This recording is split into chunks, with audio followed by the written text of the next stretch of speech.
Welcome back, everybody. Today we're going deep on a story that honestly sounds like something straight out of a political thriller. Oh, um, yeah. yeah, so we're talking about all these firings happening at the Justice Department, with Trump back in office, and there's also this like super mysterious special project that's got everyone talking. Oh, wow. So yeah, we're going to be using this CNN politics article to break it all down for you. It lays everything out really well, I think. Okay, cool. Yeah. Well, what we're seeing here with this whole thing, I think, is fascinating because it's not just like you're swapping out people. Right? It's about power. Yeah. Like who has it, who's going to get it, and like what does this all mean for the justice system, way down the line. Yeah, for sure. I mean, just reading this article, the thing that really hit me first was like how many people got fired. Right. It's over a dozen officials. And every single one of them was involved in some kind of criminal investigation into Trump. And it's like anyone who even touched those cases, especially the January 6th stuff and anything to do with Trump trying to overturn the 2020 election, they're all gone. It's interesting because on the one hand, it's not like a total shock, right? Trump was very, very public during his campaign. Like he straight up promised to go after the people who investigated him. Oh, yeah, he definitely did. So in a way, yeah, he's making good on that promise. But it's how he's doing it.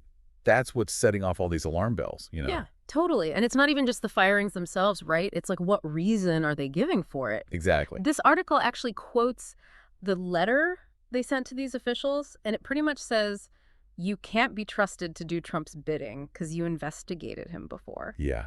That's the key right there. You hit the nail on the head. Yeah. Basically saying that just by investigating somebody in power automatically means you're disloyal Right. and like you can't be trusted. Wow. It creates this like chilling effect. That's what we call it. Like, it could actually make people scared to investigate powerful people in the future, Yeah. even if there's evidence of bad stuff.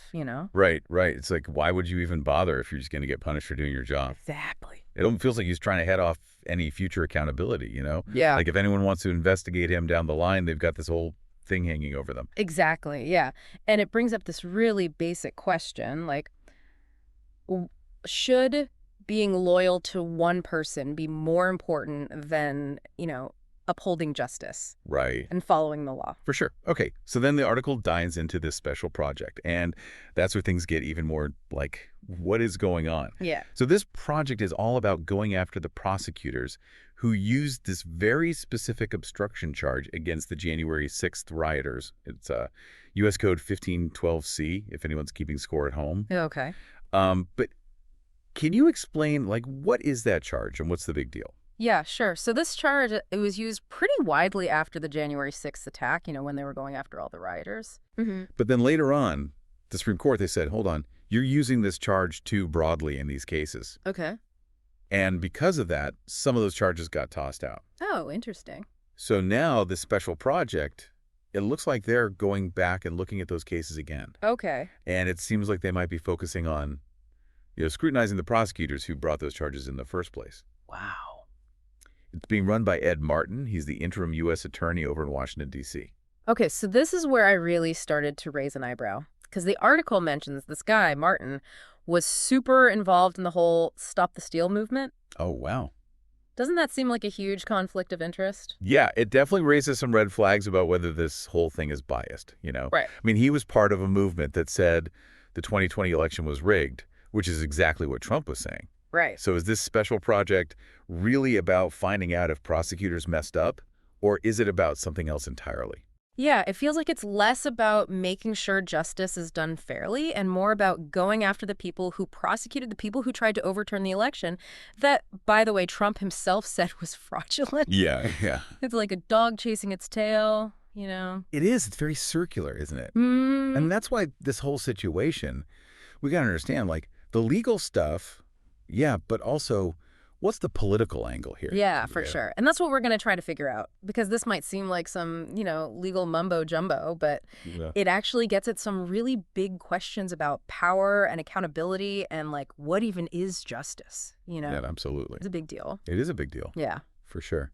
You're so right. This goes way beyond just the legal stuff. Yeah. This gets at, like, the core of how our justice system even works, you know? And can people in power actually be held accountable when they do something wrong? Yeah, and this article mentions how some of the prosecutors who worked on those January 6th cases, they're kind of freaked out. They think this whole special project is just the start. Like, remember how Trump always said he'd investigate the investigators? Oh, They yeah. think he's actually going to do it. Yeah, I mean, I can see why they'd be worried, Yeah. It's a pretty scary thought. Like, you're just doing your job as a prosecutor, and suddenly you're the one being targeted. Right. It really undermines the whole idea of having an independent justice system. Yeah. And it creates this atmosphere of fear in the Justice Department. Like, who's going to want to speak up or do their job properly when they're worried about being punished for it? Okay, so here's what I don't get. How does this special project even fit in with the idea of justice? It's almost like they're switching roles or something. What do you mean? Like, the people who were trying to uphold the law during this crazy time are the ones being investigated. Hmm. And the people who tried to, like, overturn a democratic election, they seem to be getting a free pass. That's a really interesting point. It's kind of a paradox, right? Yeah. Makes you wonder who this whole thing is really benefiting. Yeah. Is it actually about uncovering some real wrongdoing by the prosecutors, or is there something else going on here? Right, like a hidden agenda or something. Maybe, yeah. Well, the article does try to offer another side to this whole thing. Oh, okay. They quote a senior administration official who says this special project is just about getting the facts straight. Like, did they waste resources? Were the prosecutors careless when they brought those charges that ended up getting thrown out? Okay. That's an interesting take. And it's important to remember that not everyone thinks this is some evil plot. Mm. But when you look at all the firings and you think about all the stuff Trump has said about the Justice Department in the past, I can see why people are suspicious. Yeah, totally. It's hard not to see this as being about, like, revenge. Yeah. I mean, Trump has always said the Justice Department is this, like, deep state out to get him. Right. He's even said his political opponents should be prosecuted. So it's not hard to imagine him using this special project Yeah. to go after anyone he sees as an enemy. Yeah. I mean, that's a totally valid interpretation. And I think this is where you, the listener, come in. You got to think critically about the information you're getting, look at who's saying it, and consider their biases and motivations. So basically, this is a test of our BS detector. Kind of, yeah. But the thing is, this isn't just about what's happening right now. It's about the long-term consequences, right? If prosecutors are afraid to do their jobs because they might get punished, what does that mean for the future of, like, justice in America? That's the million-dollar question, isn't it? And I Yeah. think it could have some seriously bad consequences for the rule of law in this country. Okay, so how do we even start to understand this whole mess? We've got the firings, the special project, and everyone at the Justice Department seems totally freaked out. It's a lot to process. It is. It's a lot. But I think if we break it down into smaller pieces, look at each part of the story and think about the bigger picture, the history, the politics, we could start to get a clearer idea of what's going on Okay. and what it could mean down the road. And maybe that's the biggest lesson here. We can't just sit back and watch this happen. We have to pay attention, ask the hard questions, and demand that people in power be transparent and accountable. Exactly. We all have a role to play in making sure justice is done fairly. For sure. This whole conversation, it's really got me thinking. Like, it's easy to get caught up in the legal stuff and the politics of it all. Uh-huh. But I keep wondering, like, what does this actually mean for regular people? Why should someone who's never even gonna, like, step foot in a courtroom care about what's happening at the Department of Justice? That's such a good question. It's easy to forget that this stuff affects everyone, Yeah. whether you realize it or not. Having an independent and impartial justice system, that's important for everybody, not just the people who are, like, directly involved in legal cases. Yeah, sometimes it feels like, very insider stuff. Right. Only lawyers and politicians care about it. I get that. But think about it this way, right?